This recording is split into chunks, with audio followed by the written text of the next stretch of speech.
A young man with dark hair lounges on a couch, biting into a drumstick and announcing that the show is about to start.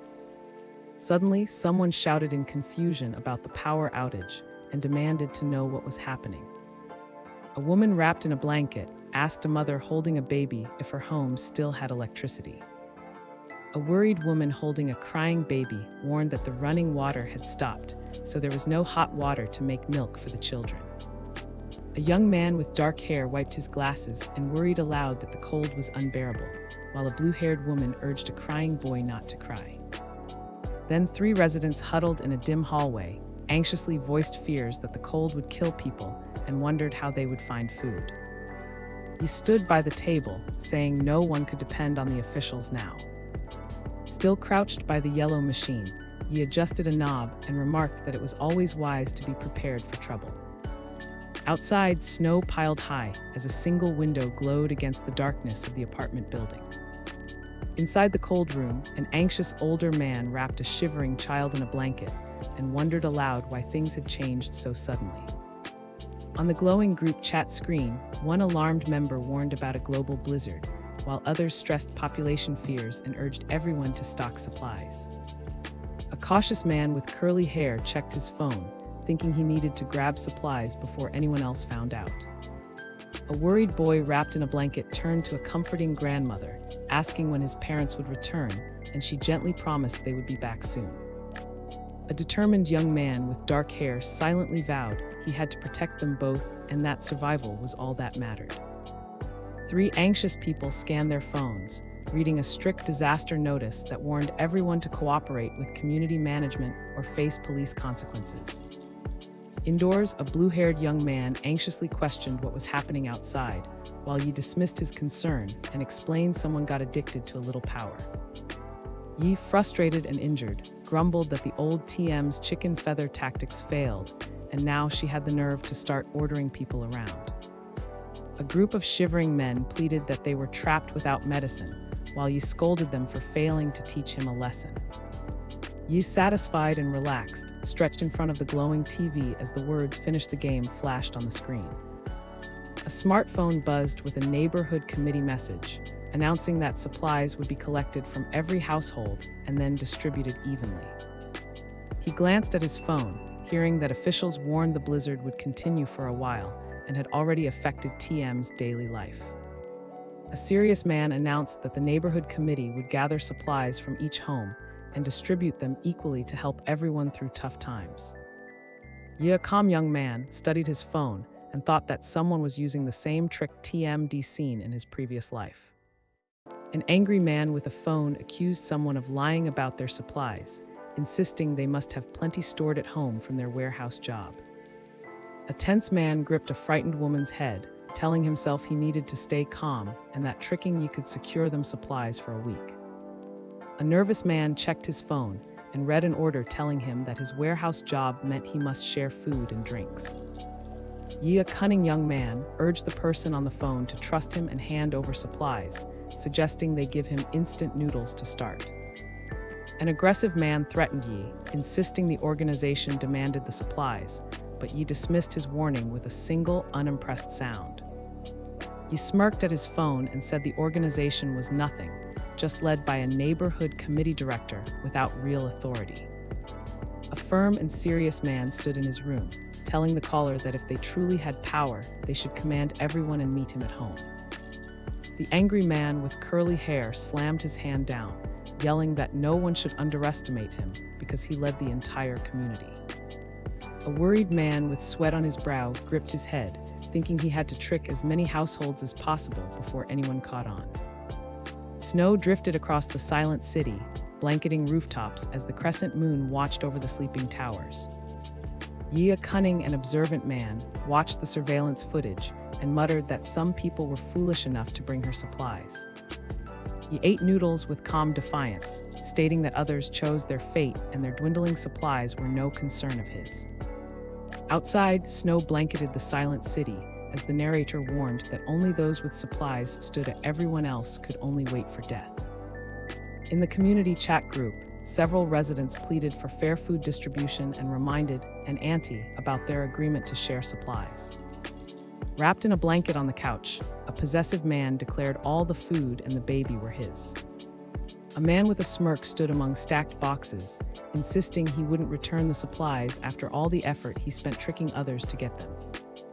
A cautious older woman with dark curly hair glanced at the ringing phone and told the child that those fools had finally figured it out. A worried young man stared at his phone, wondering aloud why it was calling him. A woman with a critical tone accused Auntie over the phone of tricking everyone and taking their supplies for herself. A man with curly hair spoke on the phone, saying he would handle supply coordination and asking for any available supplies to be brought to him.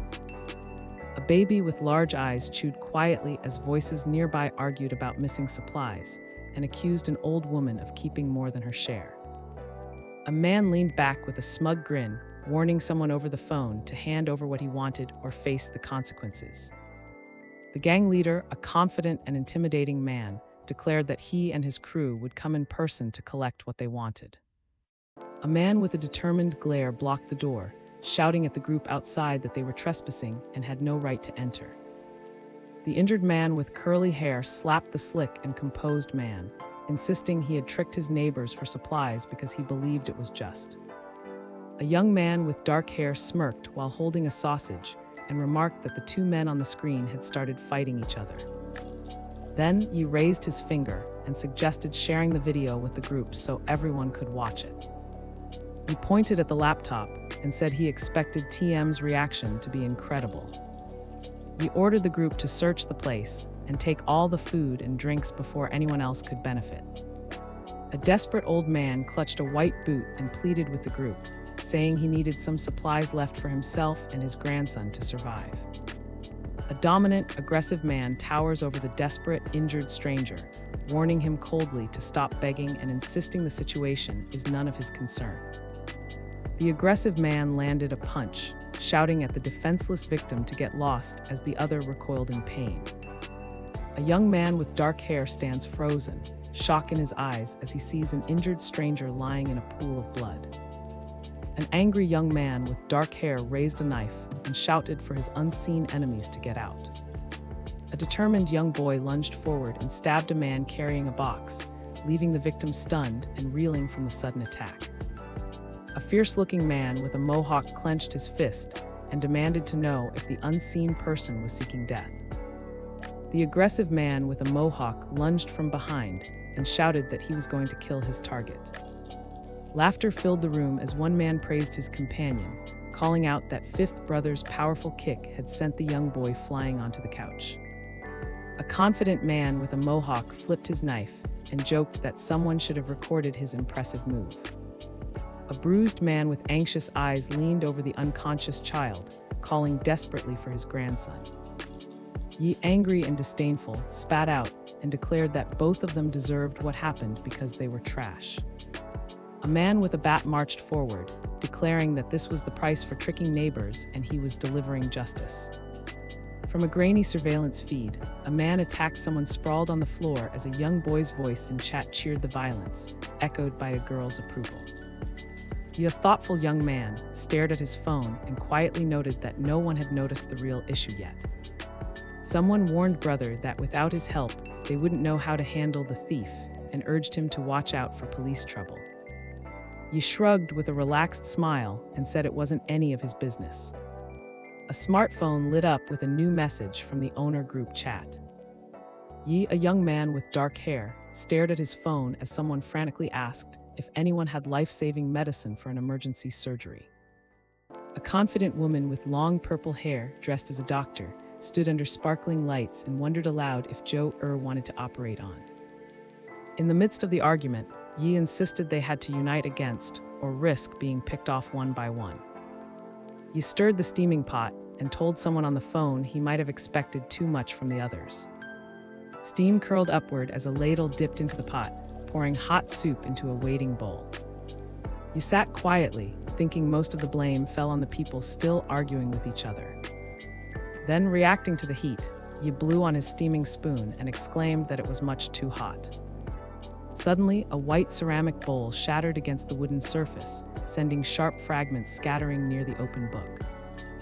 Yi, commanding and impatient, barked at everyone to eat faster as a pink-haired man struggled to support an unconscious person nearby. A worried young man steadied the exhausted figure beside him and quietly suggested they should give up, since others would still arrive. An angry man leveled his gun at a worried Yi, demanding he act quickly and warning that people were dying all around them. A passionate man insisted they should use whatever the dead left behind if it meant the group could survive just a little longer. A confident man in the doorway lifted his gun and told the others that his hard work had not been wasted, expecting them to understand. Yi, a cautious and authoritative leader, gripped his gun and considered how the group's obedience depended on his weapon and their shared hunger. Yi, observant and analytical, watched the tablet and remarked that had left bodies by the door as a backup food supply. He stretched on the couch, deciding that if someone truly became a problem, he would look for a chance to eliminate them. A desperate voice pleaded for help, telling that strangers were breaking down the door and urging him to unite everyone against the threat. A worried young woman stood clutching her phone and warned the person on the line that danger would come for them next. The worried young woman glanced anxiously to the side, sweat beading on her brow. A terrified woman pleaded for mercy, promising to give all the food in her house if the menacing figure at her door would just spare her. A desperate young woman reached out for help, screaming that she needed someone to save her as a figure dragged her across the floor. A cracked tablet screen flickered in the dark as 3 hostile messages appeared, promising Yi swift retribution and warning him not to resist. 2 anxious women sat together in the dim room, one insisting they needed a plan before the same threat that took reached them. Then, a worried woman quietly instructed others to share news of Yi's resources and join forces to seize his house. Yi, a young man with dark hair, read a message on his phone welcoming him to a new group chat called Mutual Aid Group. A determined woman warned Yi that danger was closing in and urged him to join their team for safety at his secure home. If you'd like to see your favorite titles retold, leave a comment and I'll be sure to pick some of them up from time to time.